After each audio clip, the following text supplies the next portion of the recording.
Hello and welcome to the Saka Punch with me, LukeAnthony, and award-winning comedian Sydney May. Hello. Hello, award-winning presenter Luke Anthony. Yes, thank you for that. You're so welcome. So this is take two of a recording we tried to do just over an hour ago, and this is our second attempt at doing this.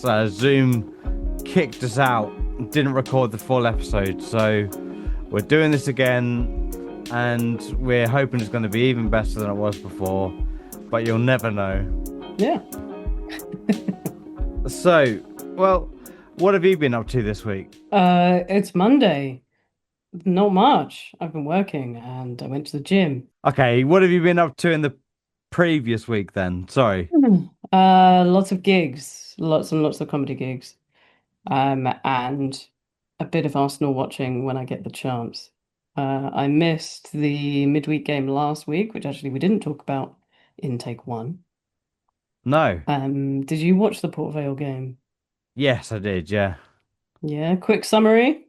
Quick summary, good win, but the it was one of those games that we were just going through the gears and Hmm.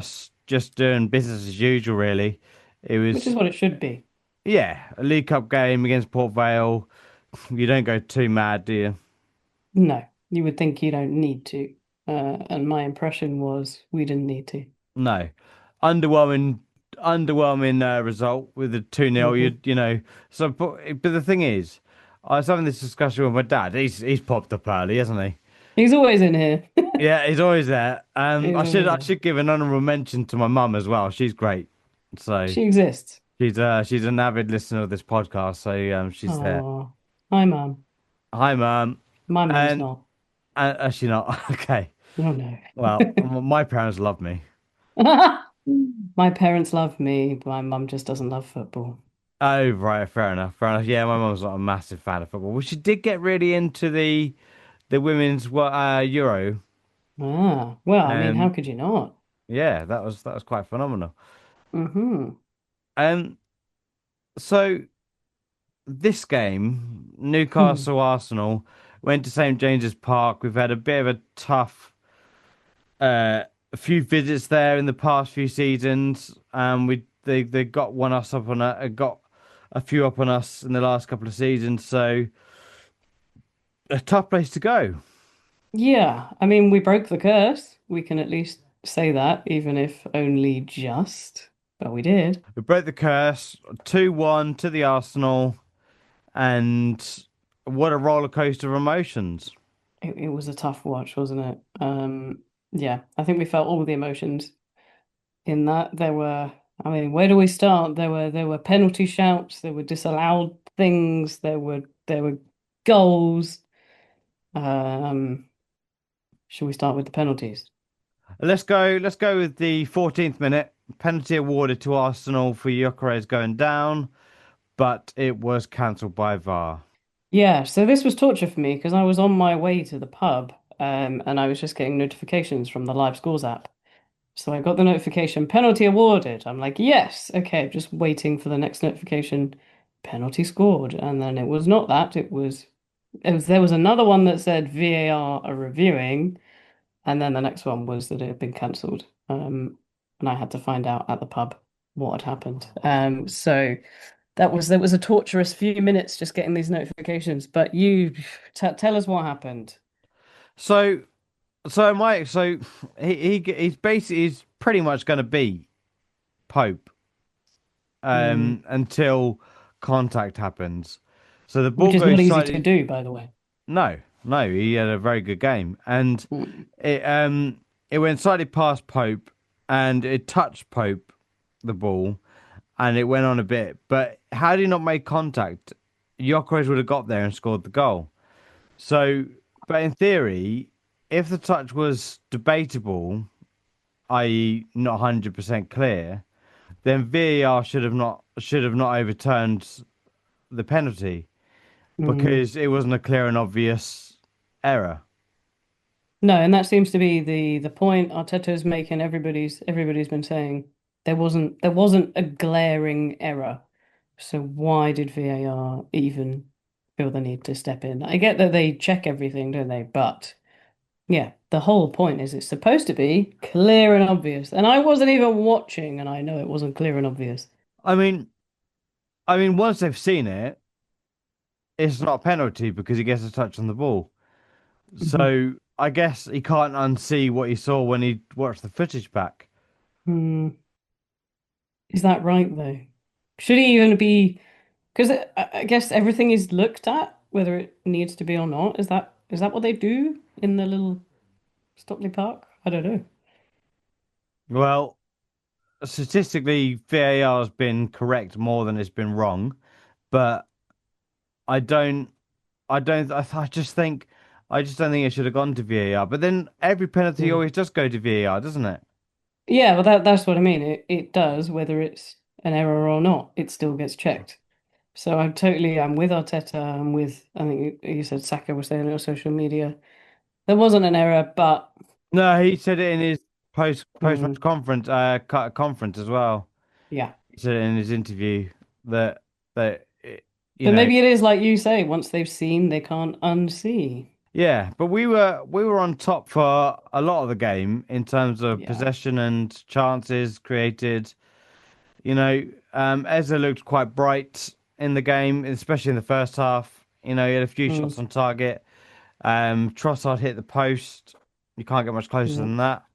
You know, another day that goes in. You got to give credit to Nick Pope. Ultimate respect to him. I think if we hadn't won, he'd have been player of the match. He was the only one. He made a lot of saves yesterday. Even though I missed part of the game, I still caught a lot of Nick Pope saves. So we've got to. I know we're the Arsenal. We're the fully biased Arsenal fans. We've got to give some love to Nick Pope, haven't we? Especially as he's an England guy. Yeah, yeah, he did. He had a good game. He played well. He made that one error later in the game when we got our equaliser. But was it an error? He wanted to win the game. He went for the win. So can you knock him? No, I don't think so. And we've got to give him some love for how well he played as an English goalkeeper, but we've got to give him a bit more love for opening it up and letting us score, surely. I've got one for you. Hmm. Just while we're talking about Newcastle keepers, Ramsdale is there at the moment on loan. If he's second keeper to Nick Pope, should he have just stayed at Arsenal? Yeah, you got to feel for him. You've got to feel for him because I don't think he did anything wrong at Arsenal. And Arteta must have seen something in Raya because when we first got Raya, I was one of the people kind of going, why? Ramsdale's been a brilliant goalkeeper for us, but Raya's been phenomenal. And I don't regret that decision. But yeah, you got to feel for Ramsdale. He went to number two for us. He went to Southampton and obviously had a pretty terrible time because it was Southampton. And now he's a number two again, and he's better than that, isn't he? Definitely is. He's a And much better he's keeper than number two. Um, yeah, and he's never really had his chance for England either, has he? He's never been number one for England, which I've always questioned.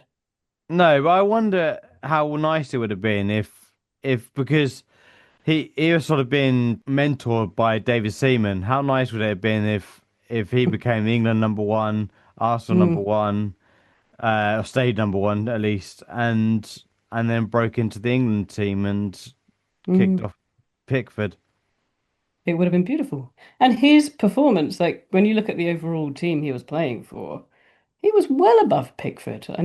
Pickford's kind of never been challenged, even when he's been playing for really struggling teams. He's been the English number one for a long time now, and yeah, I do feel for Ramsdale, and I think Nick Pope has had more England football time, and he did show us why yesterday, didn't he? Yeah, yeah, yeah. Nick Pope was very good, but not good enough. Not quite. Because he let in two goals, two headers. Um, yeah. So in the first recording, we spoke a bit about Gabriel and how he went down for the Nick Voldemade Hmm. goal. What are your thoughts on that? I was disappointed. I think he's usually stronger than that. He stays up, he stays strong. He's not the kind to go down and look for a foul, and I was a little bit disappointed that that's kind of what he did this time. I mean, I think I'm right in saying that that's not usually his thing. Would you agree? I don't think so. I think I can only see that he knew that he was beat and Hmm. he was trying to get the goal disallowed. But is that dark arts or Arsenal dark arts? I I don't know like it. Ben White's a bit like that. I don't You know, like it. and he takes off goalie's gloves and things like that. I don't want Arsenal to get dirty with that. And Gabriel's always been better than that. I just think stay on your feet, stay strong, and at least try. Try to defend. I don't like this has never been an Arsenal feature, and I really wouldn't want to see it become one, would you? No, no, I don't think No. so. I mean, talking of dark arts though, um, Harry Kane is really good at it, isn't he? He's really good at Mm, the drawing fouls and going down and all that. Um, Gyökeres had a really good game in the match, and he got bullied by Dan Burns, and we were talking about it with my family, and we were saying that he needs to learn to be either more physical mm. or make a bit more of the fouls that he gets because Dan Burn just kept taking down Gyökeres. There was one situation where he grabbed his face and pulled him over. Yeah, see, that is not okay. How was more not done about that one? Yeah, and I think a lot of the decisions in that game went against us. And They I did. just PGMOL. I just feel like have I pronounced that correctly? I don't know. I think so. PGMOL. Yeah. Yeah. Um. I just they fuck them Yeah. for fucking with us, and Yeah. really trying to make Arsenal lose that game. They did, and they did play a bit dirty, and it got a bit dirtier as the game went on, I think, in the second half. Um, there was an incident, I can't remember which player it was who kicked the ball away and got a yellow card, and then was kind of really sarcastic to the referee. And on the severely biased Arsenal commentary that I was listening to, they were like, that should have been a second yellow for dissent after his reaction to getting a yellow for kicking the ball away. But of course, that didn't happen. There were decisions going against us, and I have to say, I don't know about you, partway through the second half when we were still 1-0 down, I was thinking, we're going to do it again. We're going to not capitalise when Liverpool have dropped points. This is going to be a repeat. We did that last season, and I was starting to lose a bit of hope. And all I can say is it's good that the players clearly didn't because they've been completely praised for their character and their attitude throughout that game and of not giving up. Had we not gone on to win the game, would you think same old Arsenal again? I think it would be really, really frustrating to feel like that after all the excitement, all the new players, everything. We were close to having that experience yesterday. We were close. Like, yes, we won the game, we got the points, but by the absolute skin of our teeth, we couldn't have been much closer to either coming away with the point or or losing the game. And that it would have been frustrating, wouldn't it? After, like I say, after the summer we've had, to then do that again, where Liverpool drop points and we don't capitalise. Would you have thought same of Arsenal? I would have felt not much has changed. My dad was saying it Yeah. like nothing's changed in on last season, but and then as we won, he sort of backtracked and said that I know we have changed. That's proved me wrong, and fair play to Yeah. him. We've changed in the way that we don't give up, I think. I think we've changed in that before we could give up. We could look beaten, the heads would drop, the speed would drop. And this season we've had a few little late goals. We just haven't given up, have we? And that feels like a kind of step up in character, doesn't it? Yeah, yeah. I mean, when that equaliser went in, I Hmm. was just relieved that we might walk away with a point. Well, yeah. It was And game then on. so 66-ish minutes between 66 and 70 minutes. We make no, about 70 minutes we make the subs, don't we? Martelli, Marino, and Odegaard all come on, and that Hmm. really changed the game. We went to three at the back, and Unusual. which is unusual. We went really attacking, and we're going for it. Marino come on, and then got his goal. Hmm. Odegaard, massive shout out to his performance Mm. because he really came on and played like a captain and Good drove to the have him team. back, wasn't it? You know, I remember I remember seeing one part of the game where he looked over to the bench after we got the equaliser. Was like, what do we do now? Oh, How do we play now? And it was almost like, are we playing for a draw or are we going for the win? And then he made another change and it was all about going for the win. good. As well it should have been. He is our capitan for a reason, isn't he? That's what he does. It's so good to see him back. I think it's easy to forget how much you're missing a player until you get them back, and then you're like, that's what we were missing. Yeah. And oh, hero is all I can say about Gabriel because another set piece Mm. and a wonderful header that got us the win. Redeemed himself from going down too easy for the Newcastle goal completely. But I've said this about him before, Gabriel, is that, I always remember the days of having Mertesacker in defence, and he would come on and he'd be our tall player and he'd bang in the headers from corners. And I feel like we haven't had a player like him who does that for a while, but that's what Gabriel does, isn't it? He's phenomenal. He's brilliant at the back. Him and He is, Saliba, two of the best defenders in the world at the moment, definitely. as a pair. Mm, Um, which brings me on to quite a strange starting 11 with Mascara starting. I mm. don't know if there was something behind the scenes that meant that Saliba wasn't quite fit, like you said in the first recording, or um, Yeah. Why wouldn't you start Saliba? Our power pair in defence is Saliba and Gabriel.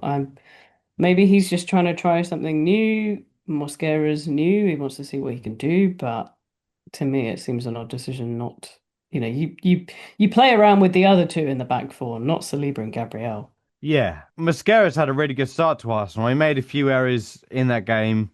You know, the ball that went out and then which led to the goal, and then he got subbed off at half time. You know, it's not going to do much for his confidence, but I think looking ahead, going to Olympiacos, you play Mascara, Mm. rest Saliba, make sure that he is super fit, ready for the weekend game, and try and get Mascara a bit of confidence. Yeah.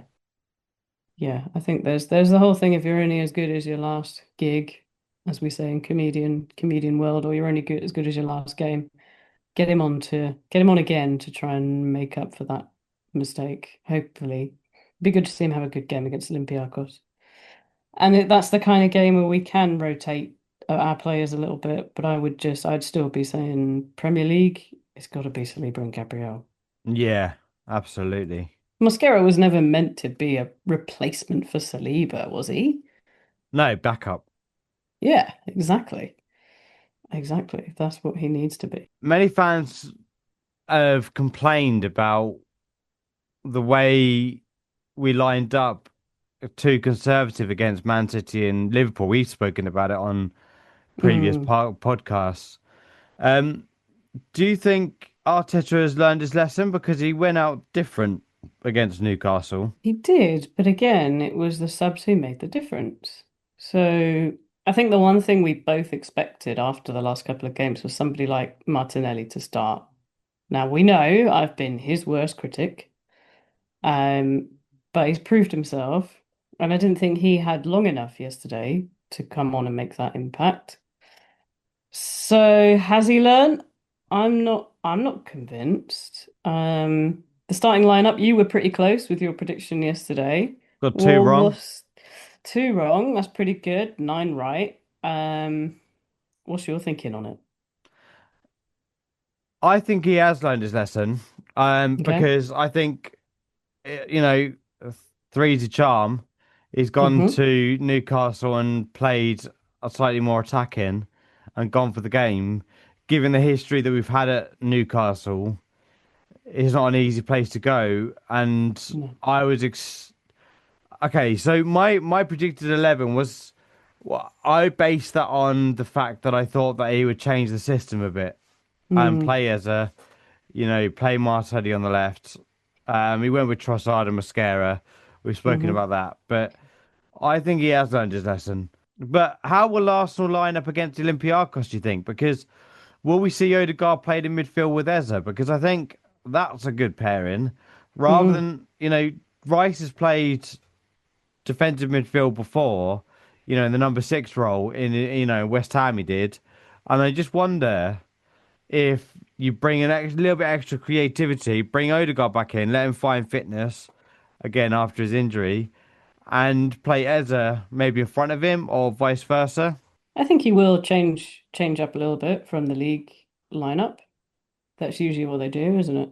Um, yeah, it'd be good to see. Eza, like you said, Eza looked good yesterday. He was up for it. He was in there making runs. Would you start somebody like Trossard against Olympiacos, or would you start? I'd go I'd put Martinelli Martinelli. again. I Yeah. think I think hit it while it's hot. Mm-hmm. If he's on form. I know he has this thing about finishes, starters and finishes and Mm. all that bollocks he was talking about in the media. Um, and Martinelli maybe he's better coming on as a sub, but we've always said Trossard is better as a sub. Yeah. It's a bit awkward, isn't it, if both Trossard and Martinelli are really good at being super subs, because it gives you the quandary of who are the best starters. I just really want to find a way of playing Ezra and Odegaard in the same team. Yeah. And I think while playing one behind the other would be a really good idea. What Um, power combination? yeah, I would love it. I would love it. Just their Mm-hmm. creativity. Mm. And do you start, like I said, do you start Mascara this game just to help them find some confidence? Maybe. Yeah, I mean I want to see Saliba starting in the league, but maybe you do a bit of rotation in the midweek games. I'd say nothing to lose, but no, there are things to lose, obviously. But yeah, I think the whole thing of keeping Mosquera fresh, I think it's got to hurt being subbed not long after you've made a mistake. So give him a run out, give him a chance to prove himself to have a better game. Yeah, I mean we've got a mixed history against Olympiacos. Hmm. We've played them 12 times, we've beaten them 6 times and lost 6 times. Never Yeah, drawn it's against them. interesting. Interesting, isn't it? We don't draw. I mean, I think we can.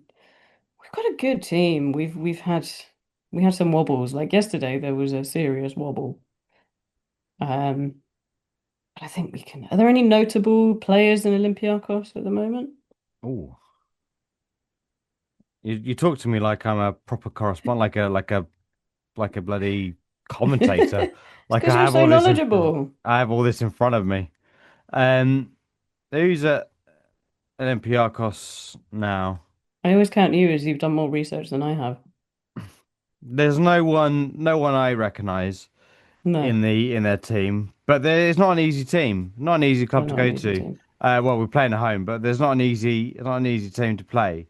No, and I seem to So, remember from previous games they're quite aggressive. They come at you. I remember the crowds sounding particularly aggressive. Like I say, I know it's at home this time, but they'll bring a good. Actually, I can tell you the first time I ever went to the Emirates was to see a midweek Champions League game against Olympiacos, and they beat us that particular oh, time. what year was that? That must have been 15, 16. It was early in the season, about this time of year. Um, and I managed to get to two Arsenal games in 1 week. It was Olympiacos on the Tuesday, and then it was Man U at the weekend, and we beat Man U, obviously. Um, but yeah, the first game I ever went to at the Emirates, the Olympiacos beat us. So that was obviously one of the six that we lost. They are quite an aggressive team, but of course back then it's a very different Arsenal team to the one we've got now. So I'm not expecting us to lose this. Are Arsenal uh fit for our hearts? Because this Arsenal mentality is like another late comeback win. Uh, it's not good for the heart, is it? No, dangerous for the heart. My Apple Watch is buzzing every time I'm sitting still watching an Arsenal game. It thinks I'm having a heart attack. It sends these notifications like your heart rate rose over 120 beats per minute and you're clearly sitting still. This is not good. They're very stressful, but they're interesting. Could this be a turning point in Arsenal's fortunes? Is this the game that we can look back on and say this is where early signs of us winning the league? I mean, this is what the pundits always say. This is what the pundits always say, isn't it? Is that teams who win the league scrape the wins out of the games you didn't think they were going to win. Now, I think I agree with you when you said before we were the better team yesterday, but it wasn't going our way until halfway through the second half, and we pulled out the win. We got the late goal. This is the kind of thing that league winners do, isn't it? Is they pull it out at the end. But I mean, tell the world, tell our millions of listeners what you told me earlier in take one about the supercomputer. Oh yeah, the supercomputer says that after this game, Arsenal are going to win the league, according to the supercomputer. Now, it's not got a cool name. It hasn't got a cool name like Paul the Octopus, but it's called the supercomputer, and the supercomputer is AI, and AI is taking over the world, Yep, and it said we're going to win the league. So who am I to argue with that? I'm gonna call it Cyril, the supercomputer. Cyril the supercomputer, you should write He into needs a them, name. and it needs a name. It He needs needs a name. needs personality. If Yeah, people are going to believe the AI shit that's out there, yeah. we need a name. It needs to be personable, needs humanizing, Mm-hmm. And he needs to be right. and it needs to be right. Yeah. 90 points it says we'll get, and they always say get to 90 points, you got a chance of winning the league. You've got a big chance of winning the league. Like a really good chance of winning the league. So the other thing you did your research on earlier was about our next five games and Liverpool's next five games, and we've got a pretty good shot at. And to refer back to last week's episode, I'm gonna say we are now at the point that we are gonna take Liverpool from behind and we're gonna circle round and we're gonna end up in front of them. That's what I think is gonna happen. Yeah. I'll get the next 5 games up. I'm good at my research, but I don't remember off by heart all the games. I know the next game always. Yeah, me too. But I don't always know the next 5 games. That would be obsessive, wouldn't it? But I don't know. I feel like you are almost that obsessive. I am. You're impressively obsessive. Yeah, yeah. I've even started a new article, a new like a little blog post thing where I write about Ooh, Arsenal's games. you're going for award-winning writer as well as award-winning presenter. Well, that's it. That's it. You're winning 2-1, so I need some bragging Exactly. rights. Yeah, you're on it. So Arsenal got West Ham home, Fulham away, Palace home, Burnley away, Sunderland away. So we've had the first sort of 6 games have been really hard. You know, Yeah, some good wins there, a couple of drop points. Um, Arsenal have got a good little run now where we should get 15 out of 15 points, be really, nice. on paper. Yeah. Liverpool got Chelsea away, Man United home, Brentford away, Aston Villa home, and Man City away. So Hmm. even if they Tougher. drop 6 points there, or even 4 points, we go a few points ahead of them. So Yeah. there is hope. There's a There lot is. of hope. There's a lot of hope. West Ham are in turmoil. Shout out to my dad, as you always mention yours. My dad's been saying Graham Potter's for the sack after well, maybe the first two or three games for West Ham. He's been dying for Graham Potter to get the sack. It's finally happened. West Ham are not playing well. Um, from Liverpool's point of view, Chelsea they can probably beat Man U. Also, what's happening to them?